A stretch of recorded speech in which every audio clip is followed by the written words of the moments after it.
Welcome to the program. It's a great joy and privilege for me to be with you on this program. இந்த நிகழ்ச்சிக்கு உங்களை அன்போடு கூட வரவேற்கிறேன். இந்த நிகழ்ச்சியிலே உங்களோடு கூட இணைந்திருப்பதில் மிகுந்த மகிழ்ச்சி அடைகிறேன். Let's bow our heads and pray. நாம் தலைகளை தாழ்த்தி ஜெபிப்போம். Most gracious Father, we thank you for this time as we come around your word.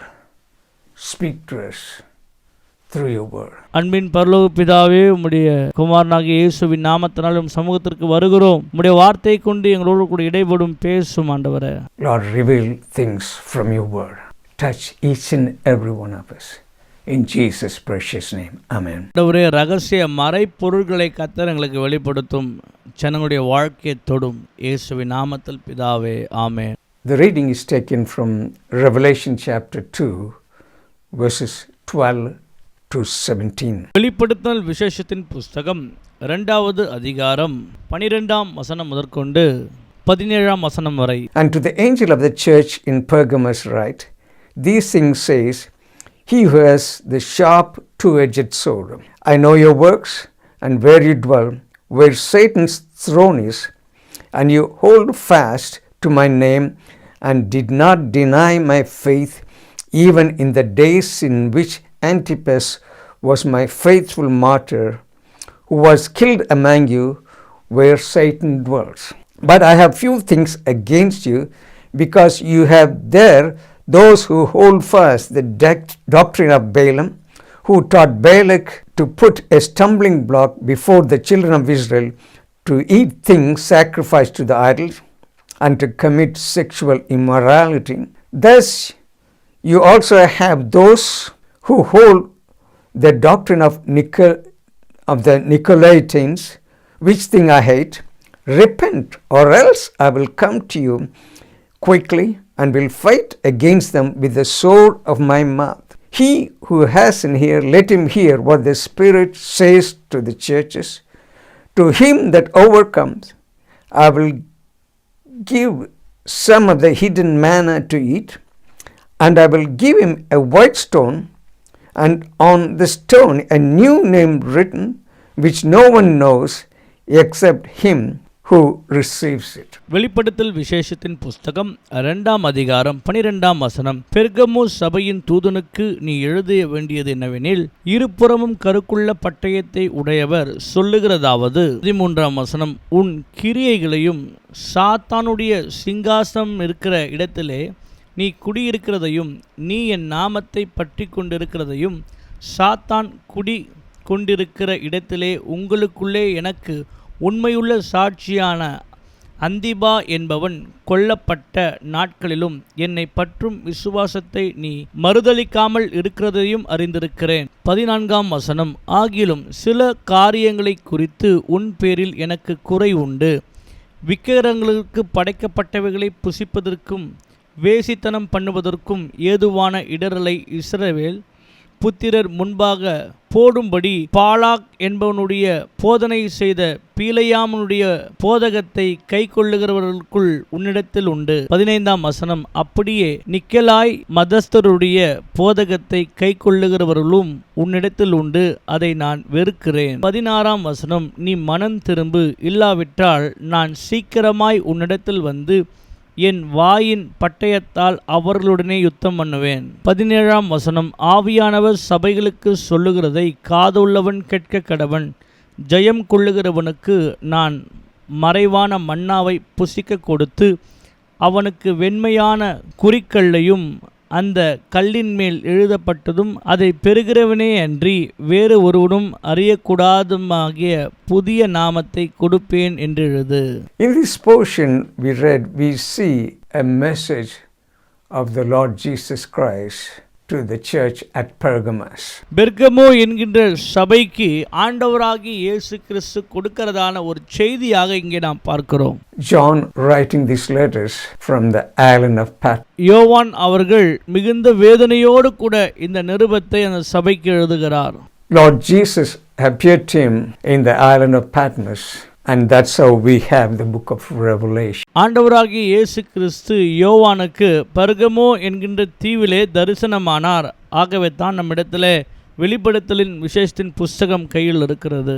John says in Revelation chapter 1 and verse 9, I, John, both your brother and companion in tribulation and in the kingdom and patience of Jesus Christ was in the island of Patmos for the word of God and the testimony of Jesus Christ.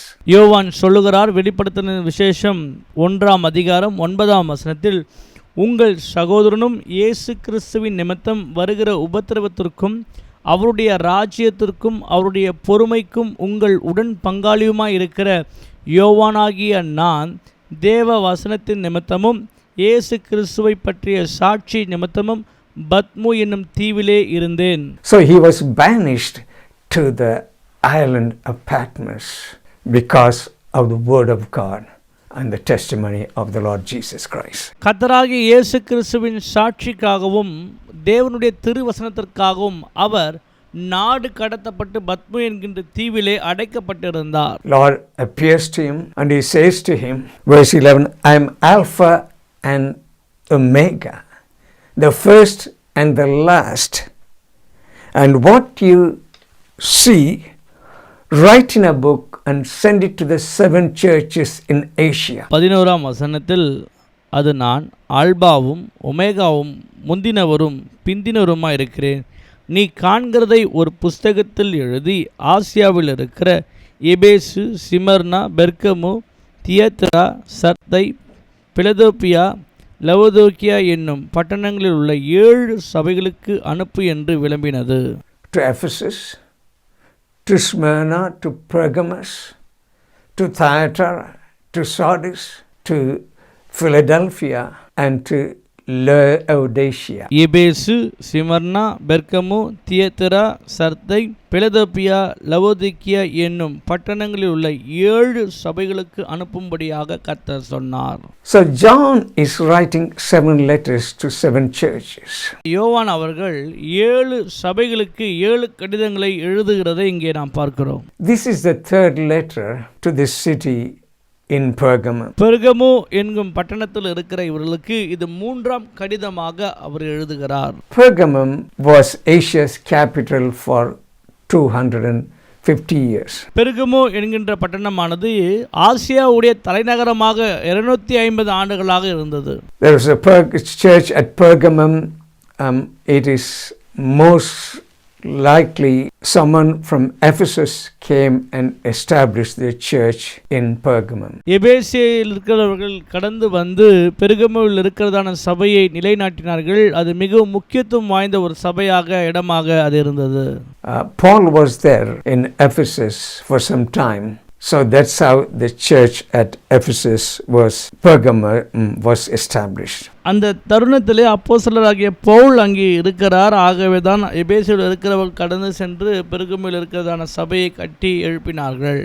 The message to the church at Pergamum is relevant to us today. பெர்கமுவுக்கு கொடுத்ததான செய்தியானது இன்றைய காலகட்டத்தில் வாழ்கிறதான தேவ பிள்ளைகளுக்கும் உலகத்திற்கும் ஒத்து போகிறதாக இருக்கிறதை பார்க்கிறோம். For every letter, at the end of the letter we see, he who hath an ear, let him hear what the Spirit say to the churches.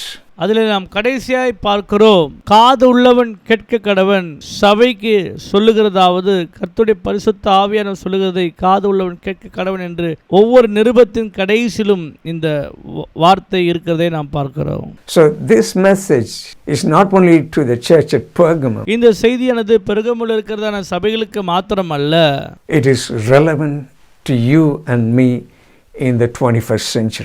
சத்தியமானது 21ஆம் நூற்றாண்டிலே வாழுகிறதான உங்களுக்கும் எனக்கும் உரியதாகவும் இருக்கிறது. Christ's message to this church is do not compromise with the world. கர்த்தருடைய கிருபையின் செய்தி இந்த சபைக்கு என்னவென்றால் உலகத்தோடு கூட ஒத்து போக கூடாது என்பதாக தேவன் சொல்லினார். Because compromise corrupts. ஏனென்றால் ஒத்து போகிறது நம்முடைய வாழ்க்கையை கரைப்படுத்தி விடும் பிரியமானவர்களே. Here in this church, the world was creeping into the church. இங்கே இந்த சபையிலே காணப்பட்ட பாவம் என்னவென்றால் உலகமானது சபைக்குள்ளாக கலந்து விட்டதை பார்க்கிறோம். You see ships sailing in the sea. நாம் பார்க்கிறோம் கப்பலானது சமுத்திரத்திலே கடந்து போய் கொண்டிருக்கிறது. Compare sea as the world and the ship representing the church. அந்த கடலானது உலகமாகவும் அதிலே பயணிக்கிறதான அந்த கப்பலானது சபையாகவும் இருக்கிறது. Ship sailing in the sea, it's okay, it's a normal thing. கப்பலானது சமுத்திரத்திலே கடந்து செல்றது ஒரு சாதாரணமான நல்ல காரியம்தான். But if the sea water gets into the sea, then there is problem. ஒருவேளை அந்த கப்பலிலே ஒரு துளை உண்டாகி அதன் மூலமாக கடல் தண்ணீர் உள்ளே வரும் என்றால் அப்போது பிரச்சனை ஆரம்பிக்கிறது. Church is in the world, but the world should not be in the church. சபையானது உலகத்தில் தான் இருக்கிறது, ஆனால் உலகமானது சபைக்குள்ளாக ஒருபோதும் வரக்கூடாது. பிரியமானவர்களே, The church at Pergamum was in a dark demonic place.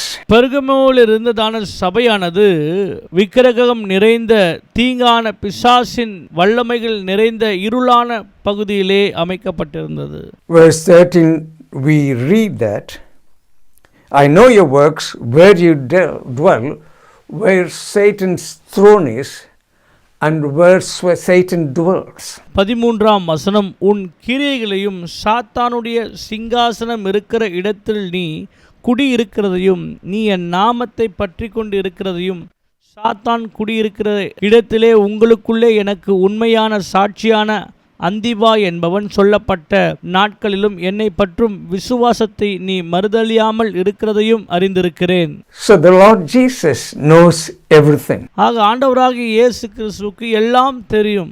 You know, Pergamum was filled with palaces, temples and idols. பர்கமு பட்டணமானது அநேக அரண்மனைகளும் விக்கிரக கோட்டைகளும் நிறைந்ததாக காணப்படுகிறது. It was an important center of worship. அது ஆராதனையின் முக்கிய மைய புள்ளியாக காணப்பட்டது. There were temples dedicated to God of Zeus. Zeus என்னும் தேவனுக்கு ஒப்புக்கொடுக்கப்பட்ட சில ஆலயங்கள் அங்கே இருந்ததை பார்க்கிறோம். And Asclepius and other gods as well. மற்ற விக்கிரகமான தேவர்கள் அந்த இடத்திலே குடியிருந்ததை நாம் பார்க்கிறோம். The city was filled with idolatry and immorality. அந்த பட்டணமானது வேசித்தனம், விபச்சாரம் மற்றும் விக்கிரக ஆராதனையினால் நிரப்பப்பட்டதாய் இருக்கிறது. There was a massive altar for God of Zeus in Pergamum. பெர்கமு பட்டணத்திலே ஜியஸ் என்னும் அந்த தேவனுக்கென்று மாபெரும் ஒரு பலிபீடம் அங்கே உண்டாக்கப்பட்டிருக்கிறதை வசனத்திலே நாம் வாசிக்கலாம். There was a temple for God of healing. It's called Asclepius. அஸ்கலிப்பியஸ் என்று சொல்லக்கூடிய ஒரு விக்கிரக தெய்வமானது சுகப்படுத்துகிற தெய்வமாக அவர்களால் கொண்டாடப்பட்டது. The symbol of that god is a snake around a pole. அவர்கள் பாம்பை வைத்து அதை நம்பிக்கையாக வழிபடுகிற ஒரு காரியத்தை நாம் இங்கே பார்க்கிறோம். You can even see that now sometimes in pharmacies. அதே சர்பத்தை தான் இன்றைக்கும் கூட மருத்துவத் துறையிலே நாம் பார்க்க முடியும். So what the people with sickness will go to this temple of Asclepius.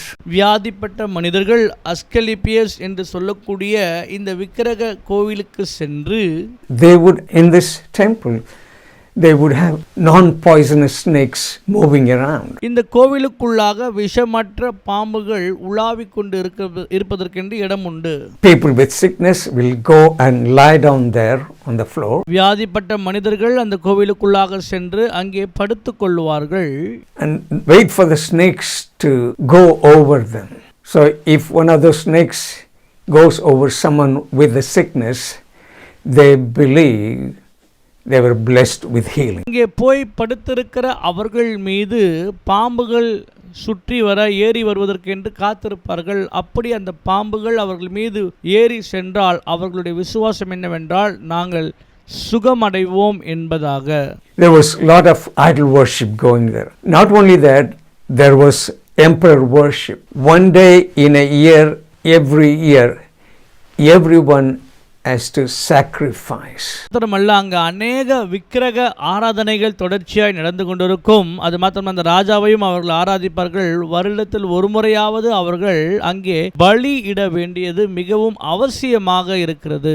You have to have a sacrifice for the emperor. அவர்கள் நரபலிகளை அங்கே இருக்கிறதான பிரபுக்களுக்கு ஒப்பு கொடுக்க வேண்டியதாய் காணப்படுகிறது. If they didn't, you will certainly be put to death. ஒருவேளை நீங்கள் அப்படிப்பட்ட பலிகளை செலுத்தாமல் இருப்பீர்கள் என்றால் உங்களுக்கு மரண தண்டனையும் நேரிடும். Christians said, Jesus is Lord and we will not offer sacrifice to Caesar. நம்முடைய ஆண்டவராகிய இயேசு கிறிஸ்து ஒருபோதும் எந்த விதமான பலியும் எதிர்பார்க்கிற தேவன் அல்ல. So you see, the city of Pergamum was engulfed in paganism, engulfed in morality, and also engulfed in idolatry. பர்கமோ என்கின்ற இந்த பட்டணமானது முழுவதும் விக்கிரக ஆராதனை, வேசித்தனம், விபச்சாரம் போன்ற களியாட்டுகளால் நிரம்பி இருக்கிற ஒரு பட்டணமாய் காணப்படுகிறது. That's why Jesus says here, I know your works, I know you dwell where Satan's throne is and where Satan dwells. இயேசு அதற்காக தான் அவர்களை பார்த்து சொல்லுகிறார். 13ஆம் வசனம், உன் கிரியைகளையும் சாத்தானுடைய சிங்காசனம் இருக்கிற இடத்தில் நீ குடியிருக்கிறதையும் நீ என் நாமத்தை பற்றி கொண்டிருக்கிறதையும் சாத்தான் குடியிருக்கிற இடத்திலே உங்களுக்குள்ளே எனக்கு உண்மையுள்ள சாட்சியான அந்திபா என்பவனும் கொல்லப்பட்ட நாட்களிலும் என்னை பற்றும் விசுவாசத்தை நீ மறுதலிக்காமல் இருக்கிறதையும் அறிந்திருக்கிறேன் என்று ஆண்டவர் இவர்களை குறித்து சாட்சி சொல்லுகிறார். So Christians were living in this situation and they were having trouble. கிறிஸ்தவர்களாக இருக்கக்கூடிய நாம் இப்பேற்பட்ட கொடிய காலத்திலே வாழ்கிறோம். அது நிமித்தமாக அநேக பிரச்சனைகளையும் போராட்டங்களையும் சந்திக்க வேண்டியதாக இருக்கிறது. And also there was a notable thing in Pergamum. They had a library with 200,000 volumes of books. அது மாத்திரமல்ல, அங்கே லைப்ரரி இருந்தது. அங்கே கிட்டத்தட்ட 2 லட்சத்துக்கும் மேலான புத்தகங்கள் இருக்கிறதை நாம் பார்க்கிறோம். During those times there were no printing press. These volumes were all handwritten. அந்த நாட்களிலே அச்சு பதிப்பகம் இல்லாத இருந்தபடினாலே இவைகள் எல்லாம் கையெழுத்தாய் எழுதப்பட்டவைகள். Because of the library, it was an important center for education, culture and learning as well. இப்பேற்பட்ட அதிக புத்தகங்கள் உடைய ஒரு பட்டணமாக இருந்தபடினாலே அது கலாச்சாரத்திற்கும் படிப்பிற்கும் கல்விக்கும் மிக முக்கியத்துவம் வாய்ந்த ஒரு பட்டணமாய் காணப்பட்டது. So in every letter you will see Jesus gives himself a title. ஒவ்வொரு நிருபத்திற்கும் நம்முடைய ஆண்டவராகிய இயேசு கிறிஸ்து ஒரு தலைப்பை வைக்கிறதை இங்கே பார்க்கிறோம். There is a commendation. ஒவ்வொன்றுக்கும் ஒரு தலைமையை சொல்லுகிறார். He has a complaint. அது மாத்திரமல்ல, ஒவ்வொரு சபைக்கும் ஒரு குறையும் இருக்கிறதை சொல்லுகிறார். And how they can correct themselves, and also he gives a reward for them at the end. எப்படி தங்கள் வாழ்க்கையை சரி செய்து கொள்வது மற்றும் ஒவ்வொரு காரியத்திற்கும் தேவன் கடைசியிலே பரிசளிக்கிறவராய் காணப்படுகிறார். This is how each letter is written here. இப்படிதான் ஒவ்வொரு நிருபமும் இங்கே எழுதப்பட்டிருக்கிறது. So in this church to Pergamum, his description, his title is He who has a two-edged sword. That's what he says right in the beginning. ஆண்டவராகிய இயேசு கிறிஸ்து வெளிப்படுத்தல் விசேஷம் 2ஆம் அதிகாரம் 12ஆம் வசனம், பெர்கமு சபையின் தூதனுக்கு நீ எழுத வேண்டியது என்னவென்றால், இரு புறமும் கருக்குள்ள பட்டயத்தை உடையவர் சொல்லுகிறதாவது. Jesus says, I know your works, I know where you dwell. இயேசு சொல்லுகிறார், உன் கிரியைகளை அறிந்திருக்கிறேன், நீ எங்கே இருக்கிறாய் என்பதை நான் அறிந்திருக்கிறேன் என்று சொல்லுகிறார். So we looked at it where looked at so many different things about the temples and everything. So they were living in a very difficult environment. பெர்கமு சபையானவர்கள் மிகவும் கொடூரமான ஒரு காலகட்டத்திலே இருள் சூழ்ந்த பகுதியிலே வாழ்ந்ததை குறித்ததான அந்த ஆலயங்கள் எப்படிப்பட்டதாக இருந்தது என்பதை குறித்தெல்லாம் முன்னதாக நாம் பார்த்தோம். We see a commendation in verse 13. We see 13ஆம் வசனத்திலே ஆண்டவர் அவர்களை பாராட்டுகிறதை குறித்து நாம் பார்க்கிறோம். You hold fast to my name and you did not deny my faith even in the days in which Antipas, my faithful martyr who was killed among you, where Satan dwells.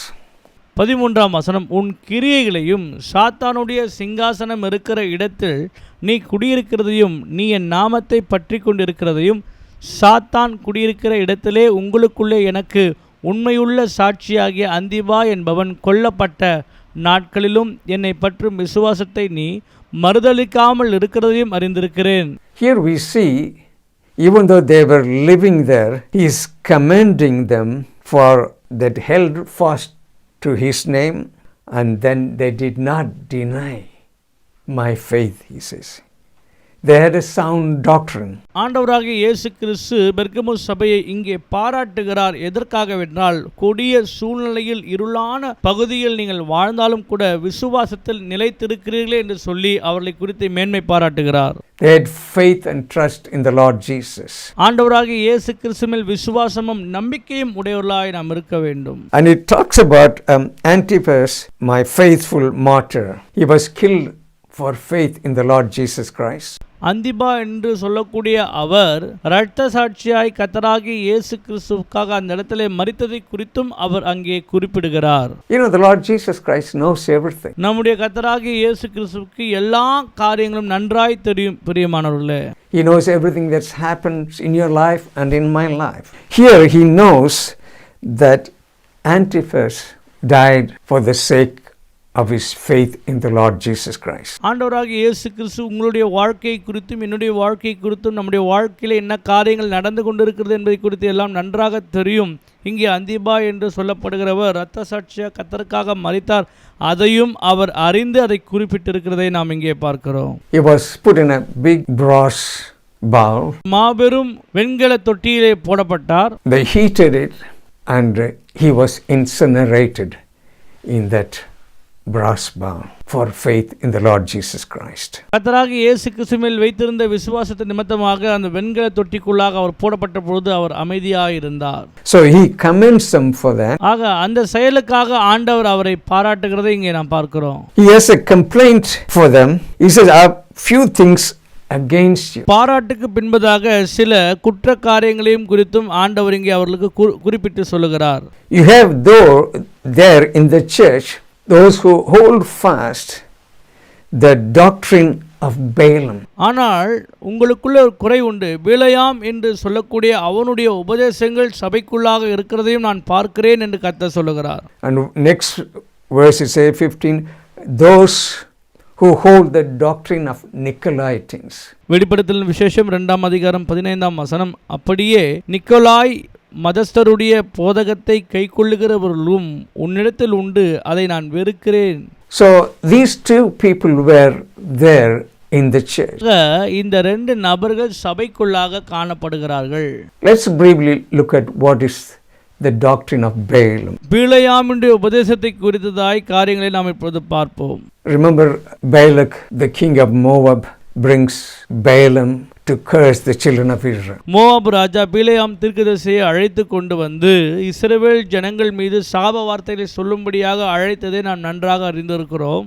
But you see, when you read Numbers, ஆனால் என்னாகமத்தின் புத்தகத்திலே நாம் வாசிக்கும் பொழுது, because he could not curse the children of Israel, he gives Balak a strategy how they can tempt the children of Israel. பிலேயாம் தீர்க்கதரிசி இஸ்ரவேல் ஜனங்களை சபிக்க முடியாதபடினாலே ராஜா அவனுக்கு ஒரு ஆலோசனை கொடுக்கிறார், எப்படி இஸ்ரவேல் ஜனங்களை பாவத்திலே தள்ளுவது என்று சொல்லி. He tells them to corrupt them with Moabites women. That's what we read here.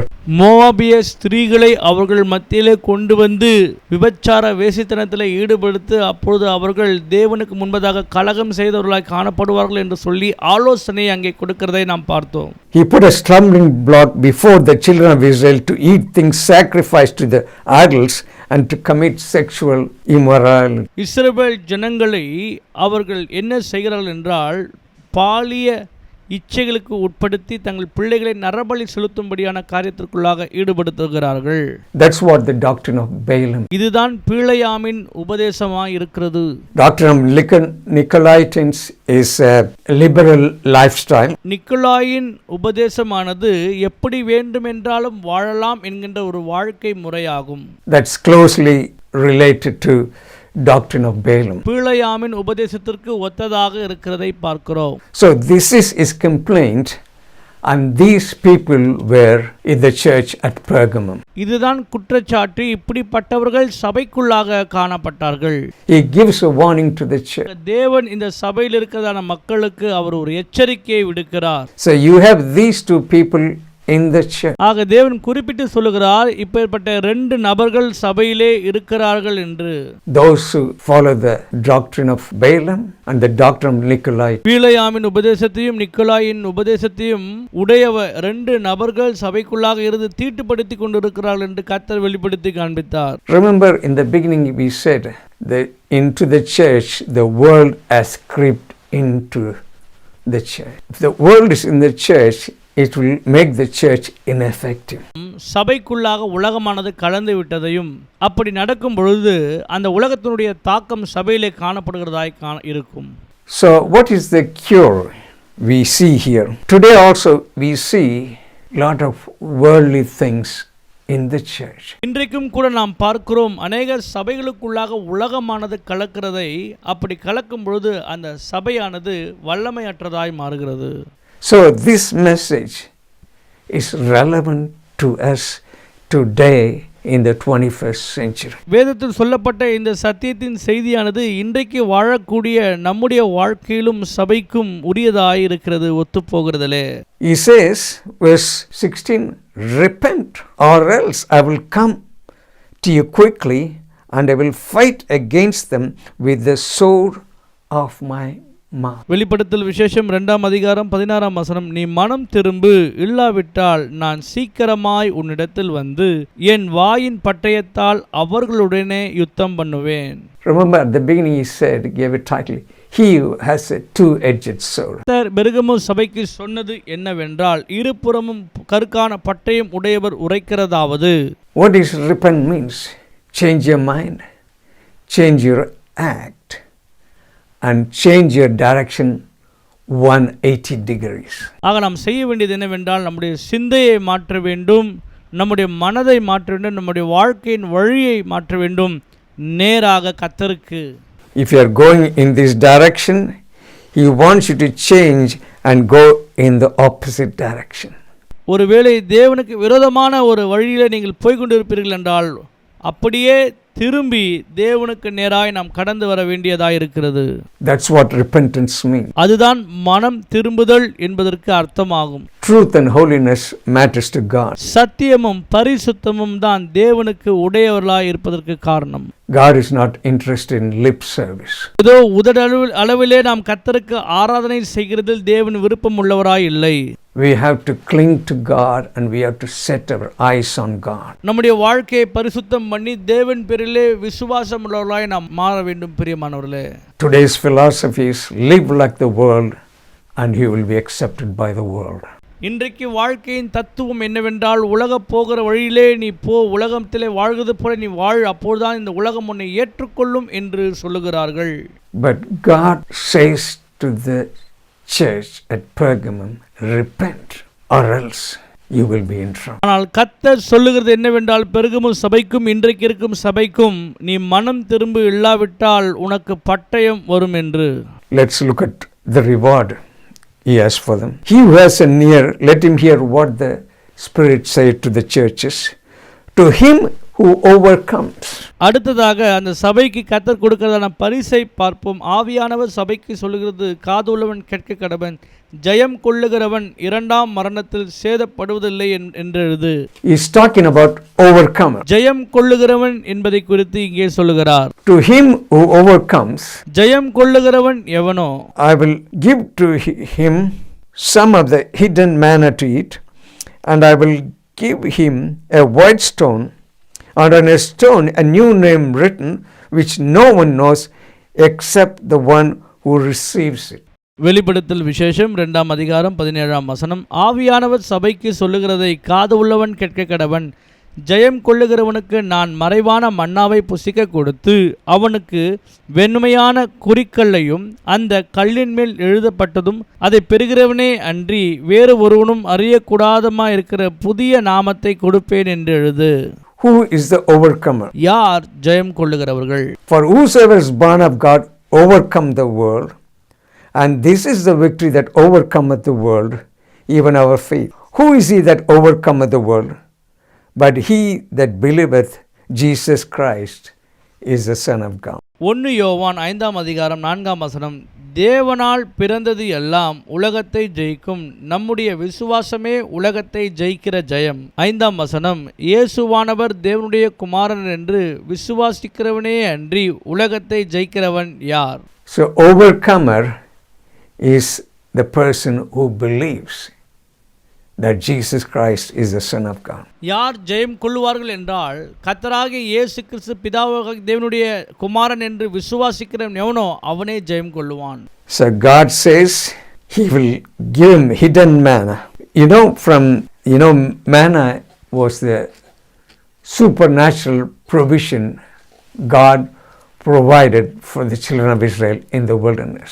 கடந்து சென்ற இஸ்ரவேல் ஜனங்களுக்கு தேவன் மன்னாவை கொடுத்தார். அந்த மன்னாவானது இயற்கைக்கு அப்பாற்பட்ட விதத்திலே அவர்களுக்கு கொடுக்கப்பட்ட நன்மையான ஒரு உணவாய் காணப்படுகிறது. அந்த மன்னாவை, மறைவான மன்னாவை ஜெயம் கொள்ளுகிறவனுக்கு நான் கொடுப்பேன் என்று இயேசு வாக்கு பண்ணுகிறார். I am the bread of life. Your fathers ate the manna in the wilderness and are dead. This is the bread which comes down from heaven, that one may eat of it and not die. I am the living bread which came down from heaven. If anyone eats of this bread, he will live forever. And the bread that I shall give is my flesh, which I shall give for the life of the world. யோவானுக்கு எழுதின சுவிசேஷத்தின் புஸ்தகம் 6ஆம் அதிகாரம் 48ஆம் வசனம், ஜீவ அப்பம் நானே. உங்கள் பிதாக்கள் வனாந்தரத்திலே மன்னாவை புசித்திருந்தும் மரித்தார்கள். 50ஆம் வசனம், இதிலே புசிக்கிறவன் மறியாமல் இருக்கும்படி வானத்திலிருந்து இறங்கின அப்பம் இதுவே. 51ஆம் வசனம், நானே வானத்திலிருந்து இறங்கின ஜீவ அப்பம், இந்த அப்பத்தை புசிக்கிறவன் என்றென்றைக்கும் பிழைப்பான். நான் கொடுக்கும் அப்பம் உலகத்தின் ஜீவனுக்காக நான் கொடுக்கும் என் மாம்சமே என்றார். So this is what it talks about hidden manna. இதைத்தான் ஆண்டவராகிய இயேசு கிறிஸ்து மறைவான மன்னா என்று தன்னுடைய சரீரத்தை குறித்து சொல்லுகிறார். And then it says, I will give him a white stone. அது மாத்திரமல்ல, அந்த வெள்ளை கல்லை நான் அவனுக்கு கொடுப்பேன் என்று சொல்லுகிறார். We're going to look at what the white stone is. அந்த வெள்ளை கல் என்பதற்கு என்ன அர்த்தம் என்று இப்போது பார்ப்போம்.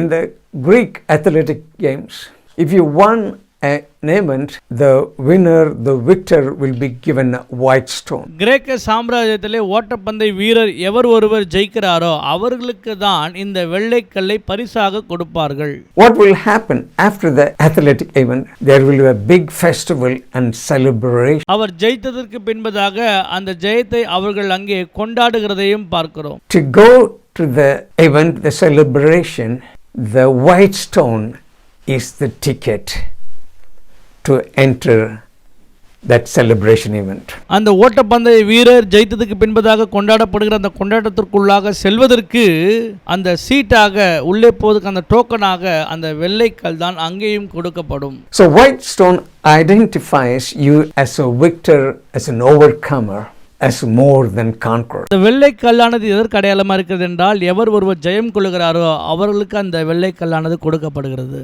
Here it means your complete access to lavish provisions God has for you. எதை குறிக்கிறது என்றால், தேவன் கொடுக்கிறதான சகல விதமான நன்மைகளையும் பெற்றுக்கொள்வதற்கு நாம் பாத்திரராய் இருக்கிறோம் என்பது. So on this white stone, a new name written. Only one who gets the stone knows what that new name is. No one else. யார் அந்த வெள்ளை கல்லை பெற்றுக்கொள்கிறார்களோ அவர்களுக்கு தான் ஜெயமும் புதிய நாமத்தையும் ஆண்டவர் தரிப்பேன் என்று சொல்லுகிறார்.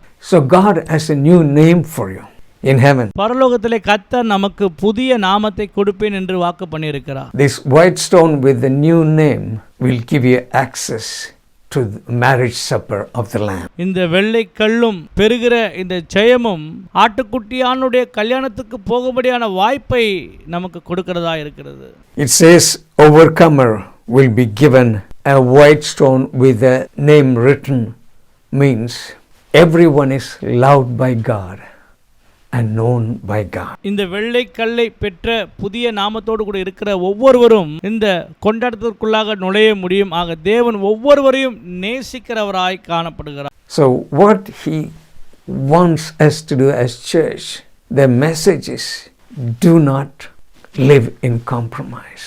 ஆக தேவன் சபைக்கு எப்படி இருக்க வேண்டும் என்று விரும்புகிறார் என்றால், நாம் ஜெயம் கொள்ளுகிறவர்களாய், இந்த உலகத்தை ஜெயிக்கிறவர்களாய் இருக்க வேண்டும். Repent and get back where you should be. நாம் மனம் திரும்பி தேவனோடு கூட மீண்டுமாக மனம் பொருந்தினவர்களாய் மாற வேண்டும். As I repent means a total turnaround. கர்த்தரையே சார்ந்து என்றால் முழு மனதாய் அவரிடத்திலே திரும்ப வேண்டும்.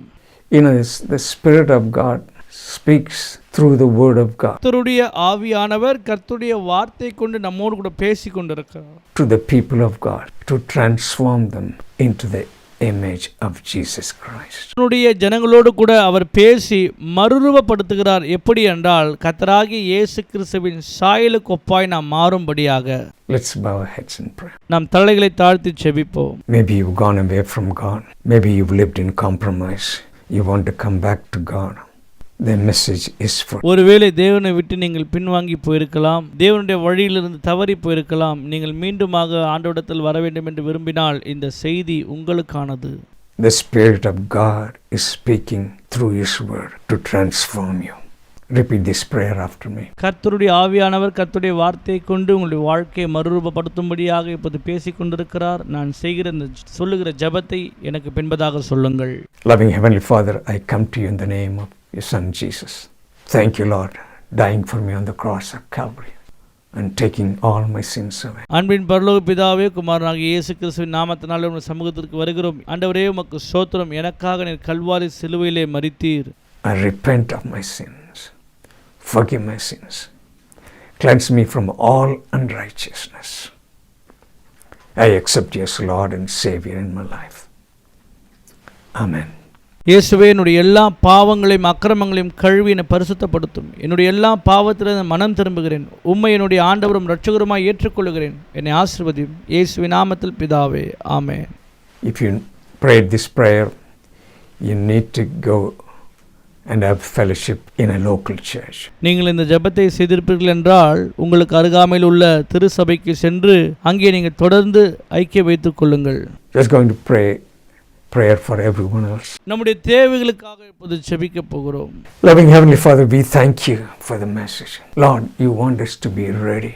You want us to be in the world, effective for you, not the world inside of us. அன்பின் பிதாவே, இயேசுவின் நாமத்தினாலே ஸ்தோத்திரிக்கிறோம். ஆண்டவரே, இந்த உலகத்திலே இருக்கிறதான நாங்கள் இந்த உலகத்திலே உமக்காக ஜீவிக்கிறவர்களாய் வாழ வேண்டும். இந்த உலகம் எங்களுக்குள்ளாக வராதபடிக்கு நாங்கள் இருக்க எங்களுக்கு உதவி செய்யும். Lord, I pray that you will speak to each and every one of us. ஆண்டவரே, நான் ஜெபிக்கிறேன். நீர் எங்களோடு கூட இடைப்பட்டிருக்கிறீர். ஒவ்வொருவரோடும் தனிப்பட்ட விதத்தில் நீர் பேசியிருக்கிறீர். If you're not living right, Lord, help us to repent and come back to you. Lord, I pray that you will touch and change each and every one of us. We give you all the glory in Jesus' mighty name. Amen. ஆண்டவரே, இந்த வேளையிலே ஜெபிக்கிறோம். உம்மை விட்டு பின்மாறி போன நம்முடைய ஜனங்கள் ஒவ்வொருவரும் மீண்டுமாய் உம்முடைய சமூகத்திற்கு கொண்டு வருவீராக. ஆதி அன்புக்கு அவர்கள் திரும்புவார்களாக. அவருடைய வாழ்க்கையில் காணப்படுகிற எல்லா பிரச்சனைகள், போராட்டங்கள் இயேசுவின் நாமத்தில் மாறும்படியாக ஜெபிக்கிறேன். அப்பா, உம்முடைய பிள்ளைகளை கர்த்தர் வாழ்ந்திருக்க செய்யுங்க, ஆசீர்வதிங்க. இயேசுவின் நாமத்தில் பிதாவே, ஆமென்.